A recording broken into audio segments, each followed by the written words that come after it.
नमस्कार, स्वागत है आपका आपके अपने चैनल उज्जवल जीके में और मैं हूं सीमा तेजस। आज हम पढ़ने जा रहे हैं एनसीईआरटी सार संग्रह के अंतर्गत मौर्य साम्राज्य और आज की हमारी 9वीं क्लास है। इससे पहले की क्लासेस अगर आप इतिहास की देखना चाहते हैं तो आप उज्जवल जीके चैनल में प्लेलिस्ट में जाकर एनसीईआरटी सार संग्रह में देख सकते हैं। कक्षा 6 से 12 तक का एनसीईआरटी सार संग्रह हम पढ़ने वाले हैं। तो देखिए, पहला प्रश्न है, वृहद स्तर पर केंद्रित प्रथम भारतीय साम्राज्य स्थापित किया गया था। तो देखिए, वृहद स्तर पर केंद्रित प्रथम भारतीय साम्राज्य स्थापित किया गया था चंद्रगुप्त मौर्य के द्वारा। चाणक्य के बचपन का नाम क्या था? चाणक्य के बचपन का नाम था विष्णुगुप्त। सैंड्रोकोटस नाम से चंद्रगुप्त मौर्य की पहचान करने वाला कौन था? तो सैंड्रोकोटस के नाम से चंद्रगुप्त मौर्य की पहचान की थी विलियम जोन्स ने। चंद्रगुप्त मौर्य का विशिष्ट रूप से वर्णन किसके ग्रंथ में प्राप्त होता है? तो चंद्रगुप्त मौर्य के विशिष्ट रूप से वर्णन जो प्राप्त होता है विशाखदत्त के ग्रंथ में प्राप्त हुआ है। देखिए, कौटिल्य द्वारा अर्थशास्त्र जो है वो शासन के सिद्धांतों से संबंधित पुस्तक है जिसमें मुख्य रूप से राजनीतिक और आर्थिक नीतियों पर प्रकाश डाला गया है, तो ये भी याद रखिएगा। बुलंदी बाग नामक प्राचीन स्थान कहाँ स्थित है? बुलंदी बाग नामक जो प्राचीन स्थान है वो पाटलिपुत्र में स्थित है। मैकियावेली के प्रसिद्ध ग्रंथ द प्रिंस की तुलना किससे की जा सकती है? तो द प्रिंस की तुलना की जा सकती है कौटिल्य के अर्थशास्त्र से। पाटलिपुत्र में स्थित चंद्रगुप्त मौर्य का मुख्यतः जो महल है वो किससे निर्मित था? तो लकड़ी का बना हुआ था चंद्रगुप्त का पाटलिपुत्र में स्थित महल लकड़ी से निर्मित था। नेक्स्ट है, सेल्यूकस जिसे अलेक्जेंडर द्वारा सिंध और अफगानिस्तान का प्रशासक नियुक्त किया गया था को किस भारतीय राजा ने पराजित किया था? तो चंद्रगुप्त मौर्य ने पराजित किया था सेल्यूकस को, जिसे कि अलेक्जेंडर ने सिंध और अफगानिस्तान का प्रशासक नियुक्त किया था। देखिए, बिंदुसार ने मैत्रीपूर्ण व्यवहार में सीरिया के शासक एंटियोकस से 3 वस्तुओं की मांग की थी, जिसमें थी मदिरा, मीठी मदिरा, और दूसरी थी सूखी अंजीर, और तीसरा था एक सोफिस्ट यानी कि एक दार्शनिक। तो दार्शनिक को छोड़कर जो बाकी दोनों चीजें थी, मीठी मदिरा और सूखी अंजीर, वो एंटियोकस ने बिंदुसार के पास भेज दी थी। तो ये भी चीज याद रखिएगा। कुम्हरार नामक स्थल से किस प्राचीन नगर के अवशेष प्राप्त हुए हैं? तो कुम्हरार नामक स्थल से पाटलिपुत्र के जो अवशेष हैं वो प्राप्त हुए हैं।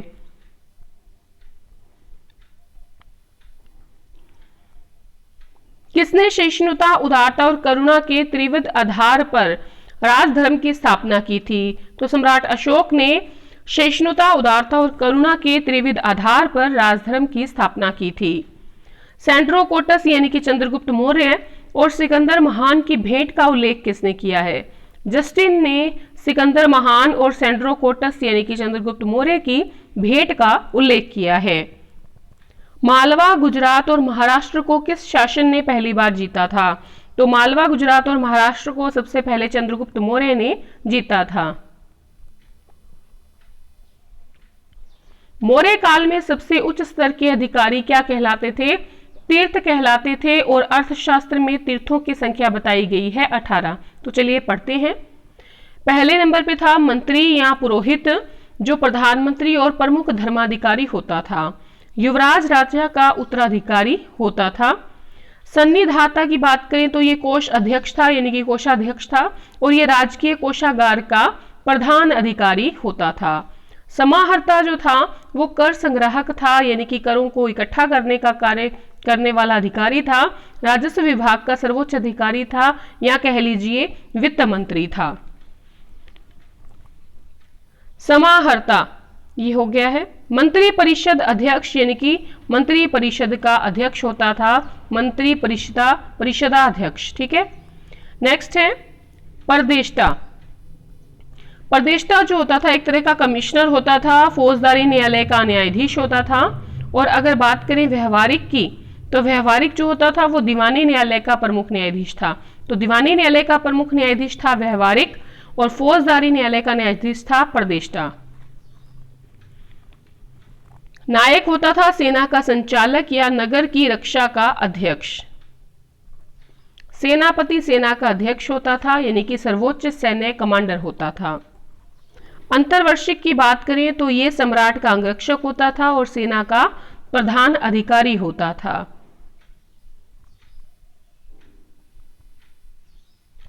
कर्मांतिक जो है वो उद्योग धंधे और कारखानों का प्रधान निरीक्षक होता था और ये अध्यक्ष भी होता था। प्रशासता ये राजकीय आज्ञाओं को लिपिबद्ध करने और राजकोषीय जो दस्तावेज थे उनको सुरक्षित रखने वाला होता था। दंडपाल सैन्य सामग्री का समुचित प्रबंध करने वाला प्रमुख अधिकारी था। दुर्गपाल देश के भीतरी दुर्गों का प्रबंधक होता था और जो अंतपाल था ये सीमावर्ती दुर्गों का रक्षक होता था। आटविक वन विभाग का सर्वोच्च अधिकारी था।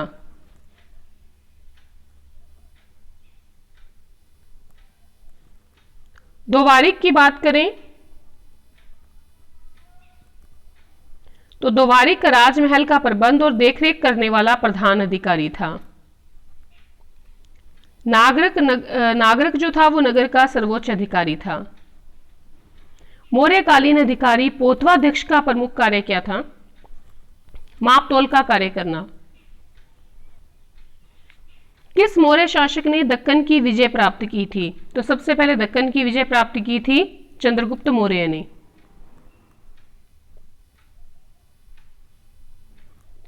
यह किस अभिलेख से प्रमाणित होता है कि चंद्रगुप्त मौर्य का प्रभाव पश्चिम भारत पर था? तो देखिए रुद्रदामन का जूनागढ़ अभिलेख जो है इस बात की पुष्टि करता है कि चंद्रगुप्त मौर्य का प्रभाव पश्चिम भारत पर था। मगध साम्राज्य में रज्जुक किसे कहा गया है? तो रज्जुक कहा गया है मौर्य शासन में भूमि मापक अधिकारी को। देखिए चंद्रगुप्त मौर्य अपने जीवन के अंतिम दिनों में श्रवण बेलगोला चले गए थे और जहां पर इन्होंने जैन विधि से उपवास पद्धति संलेखना के द्वारा प्राण त्याग किए थे। ब्राह्मी लिपि की पहली पहचान किस पर उत्कीर्ण अक्षरों से की गई है? तो पत्थर की पट्टियों पर ब्राह्मी लिपि की प्रथम पहचान हुई है।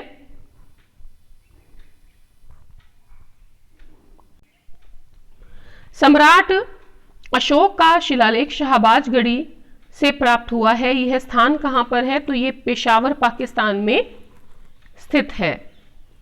अशोक ने बौद्ध होने के बाद भी हिंदू धर्म में आस्था नहीं छोड़ी, इसका प्रमाण किससे मिलता है? तो देखिए इसका प्रमाण मिलता है इनके उपनाम देव नाम पियदसी, यानी कि देवों का प्यारा उपनाम से पता चलता है कि ये बौद्ध होने के बावजूद भी हिंदू धर्म में आस्था रखते थे। मौर्य प्रशासन में रज्जुक कहा गया है भूमि मापक अधिकारी को। अशोक के शिलालेखों में प्रयुक्त भाषा प्राकृत भाषा थी। अशोक के धोली अभिलेख के खोजकर्ता थे किट्टो और 1837 में धोली अभिलेख को खोजा था इन्होंने। अशोक के भाबरू शिलालेख के खोजकर्ता थे कैप्टन बर्ट और 1840 में भाबरू शिलालेख को इन्होंने खोजा था।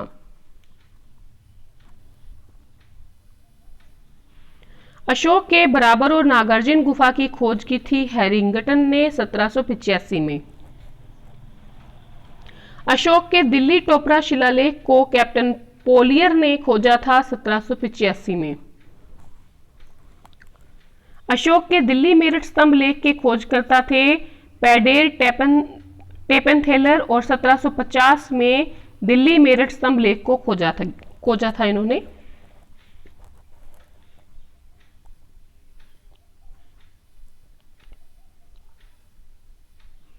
अशोक के मानसेरा शिलालेख के खोजकर्ता कैप्टन ले थे और 1889 में इसे खोजा गया था।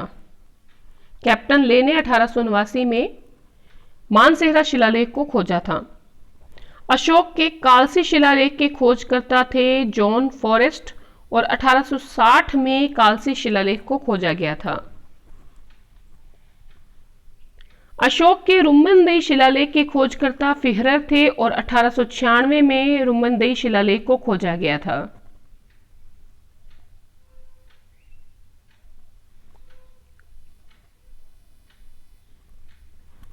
अशोक के जोगढ़ अभिलेख के खोजकर्ता थे सर वाल्टर इलियट और 1850 में जोगढ़ शिलालेख को खोजा गया था, अभिलेख को खोजा गया था।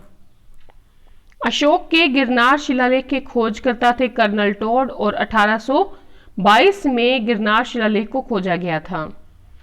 अशोक के शाहबाजगढ़ी शिलालेख के खोजकर्ता एक फ्रांसीसी अधिकारी थे और 1836 में इसे खोजा गया था।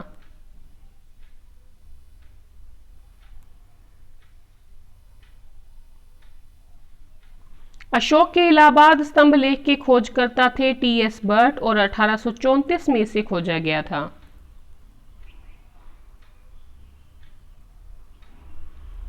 अशोक के मास्की अभिलेख के खोजकर्ता थे बिडेन और 1915 में इसे खोजा गया था। अशोक के रामपुरवा शिलालेख के खोजकर्ता कार्लाइल थे और 1872 में इन्होंने रामपुरवा शिलालेख को खोजा था।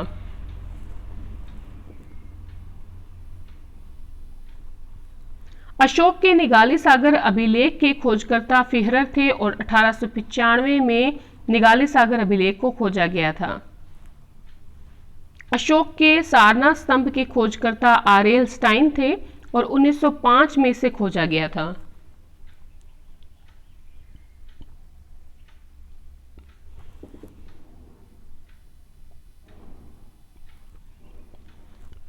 मौर्य काल में व्यापारियों के संगठन को संभूत, समुत्थान और समव्यवहारिक कहा जाता था और व्यापारियों के नेता को सार्थवाह कहा जाता था। प्राक अशोक ब्राह्मी लिपि का पता श्रीलंका में स्थित अनुराधापुर से पता चलता है। प्राक अशोक ब्राह्मी लिपि का पता श्रीलंका स्थित अनुराधापुर से चला है। ठीक है। भारतीय उपमहाद्वीप का पहला शासक कौन था जिसने अभिलेखों के माध्यम से शासन आदेश जारी किए थे? अशोक ने।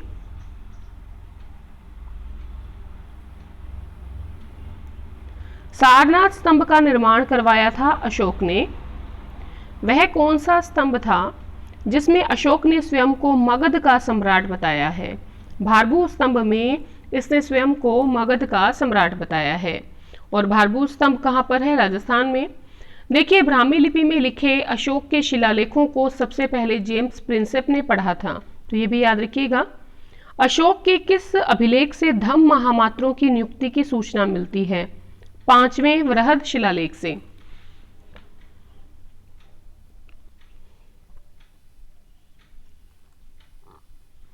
गुर्जरा लघु शिलालेख कहां पर है? मध्य प्रदेश के दतिया जिले में। मौर्य काल में भूमि कर, जो कि राज्य की आय का मुख्य स्रोत था, किस अधिकारी द्वारा एकत्रित किया जाता था? तो ये सीताध्यक्ष द्वारा एकत्रित किया जाता था। मध्य प्रदेश स्थित सांची के स्तूप का निर्माण किस मौर्य शासक ने करवाया था? तो ये अशोक ने करवाया था सांची के स्तूप का निर्माण। देखिए, मौर्य राजवंश जो शासक थे, उनके सुदूर देशों जैसे कि सीरिया और मिस्र के साथ राजनीतिक संबंध थे।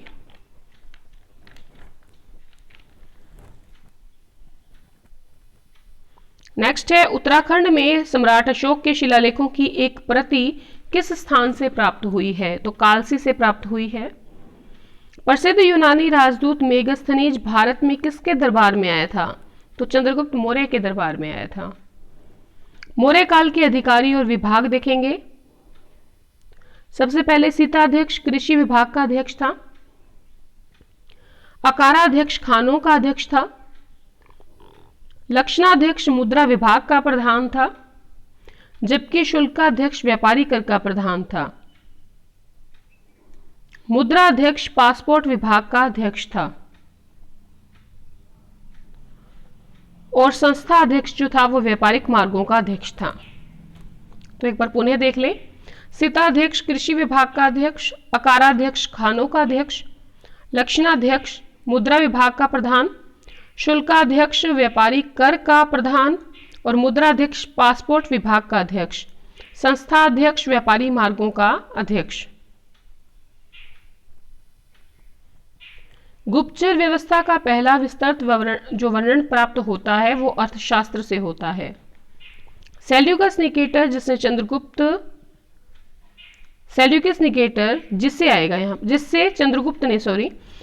चंद्रगुप्त ने अफगानिस्तान प्राप्त किया था, वह कहाँ का शासक था? तो सेल्यूकस निकेटर सीरिया और बेबीलोन का शासक था। मौर्य काल की किस पुस्तक में जहाज निर्माण और नाविक गतिविधियों का वर्णन है? इंडिका, जो कि मेगास्थनीज के द्वारा लिखी गई। चंद्रगुप्त मौर्य अपने अंतिम समय में किस धर्म का अनुयायी हो गया था? जैन धर्म का। अशोक के पश्चात देवनाम प्रिय की उपाधि किसने धारण की थी? तो दशरथ ने। कौन सा स्थान मौर्य काल में शिक्षा का सर्वाधिक प्रसिद्ध केंद्र था? तक्षशिला।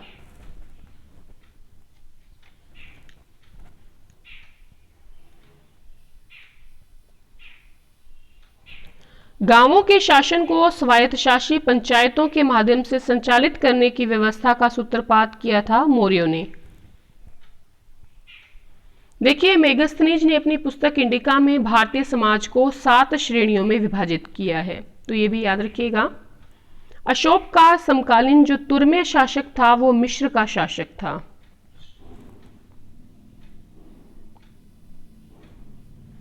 मिस्र के शासक टोलेमी फिलाडेल्फस के साथ अशोक के राजनीतिक संबंध थे, संभवतः इसी को तुर्मे कहा गया है। चंद्रगुप्त मौर्य और अशोक दोनों का एक साथ उल्लेख किस अभिलेख में किया गया है? तो ये किया गया है महाक्षत्रप रुद्रदामन के जूनागढ़ अभिलेख में। भाग और बलि किसके प्रमुख स्रोत थे? राजस्व के प्रमुख स्रोत थे भाग एवं बलि। गिरनार क्षेत्र में एक झील का निर्माण किस शासक ने करवाया था? चंद्रगुप्त मौर्य ने।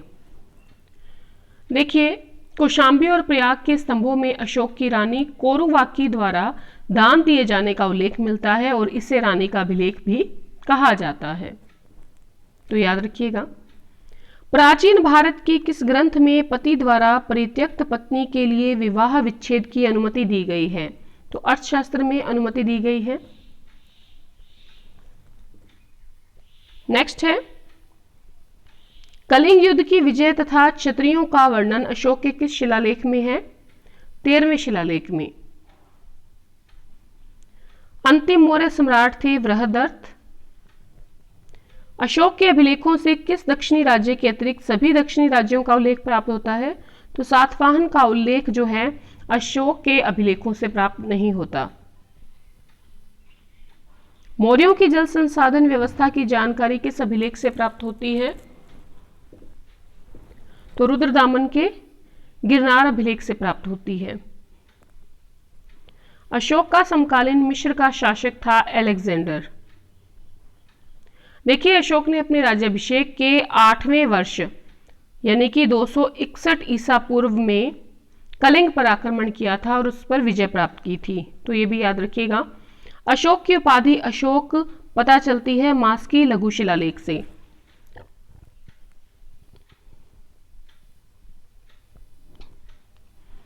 देवनाम प्रियस अशोक राजा उपाधि किस स्रोत से पता चलती है?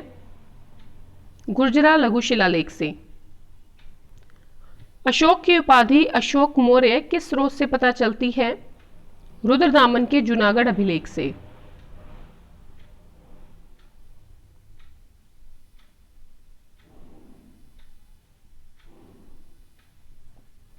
अशोक की उपाधि पियदस्सी राजा किस स्रोत से पता चलती है? बराबर गुहा लेख से।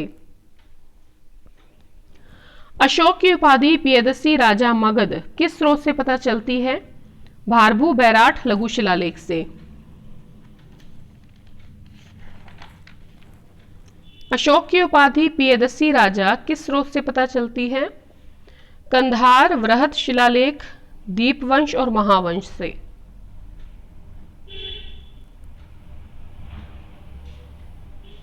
अशोक की उपाधि अशोकवर्धन किस स्रोत से पता चलती है? पुराण से। अशोक की उपाधि राजा अशोक किस स्रोत से पता चलती है? नेटुर लघु शिलालेख से।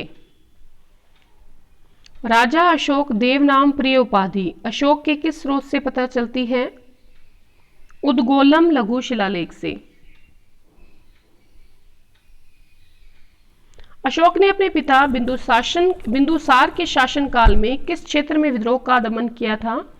तक्षशिला में विद्रोह का दमन किया था। अपने ऊपर आश्रित बच्चों और पत्नी की समुचित व्यवस्था किए बिना भिक्षु बनने वालों के लिए किसने दंड का प्रावधान किया है? कौटिल्य ने दंड का प्रावधान किया है। खरोष्टी लिपि की उत्पत्ति हुई है आरमाइक भाषा से। कौटिल्य किसके प्रधानमंत्री थे? चंद्रगुप्त मौर्य के। मौर्यों के पश्चात भारत की उत्तर पश्चिम सीमा पर किसका अधिकार हुआ? बैक्ट्रियन शासकों का। मौर्य शासन व्यवस्था में रूपदर्शक नामक अधिकारी का कार्य था सिक्कों का परीक्षण करना। वह मौर्य राजा जो अमित्रघात के नाम से जाना जाता है? बिंदुसार। मौर्य काल में चांदी और तांबे के सिक्कों का उल्लेख मिलता है। चांदी के सिक्कों की बात करें तो 4 प्रकार के थे। पहला पर्ण, दूसरा अर्धपर्ण, तीसरा पाद और चौथा अष्टभाग। ये 4 प्रकार थे चांदी के सिक्कों के। अगर बात करें मौर्य काल में तांबे के सिक्कों की तो 4 प्रकार थे। माशक, अर्धमाशक, काकणी और अर्धकाकणी। अगर आपको वीडियो पसंद आई है तो प्लीज़ इसे लाइक ज़रूर करें, शेयर करें अपने मित्रों में, और चैनल पर नए हैं तो चैनल को सब्सक्राइब करें। अगर आप REET first grade, second grade या आरपीएससी से संबंधित किसी भी एग्जाम की तैयारी कर रहे हैं तो आप उज्ज्वल जी के चैनल के साथ जुड़ सकते हैं। अगली जो क्लास होगी वो होगी मौर्योत्तर काल से संबंधित। तो धन्यवाद अंत तक बने रहने के लिए।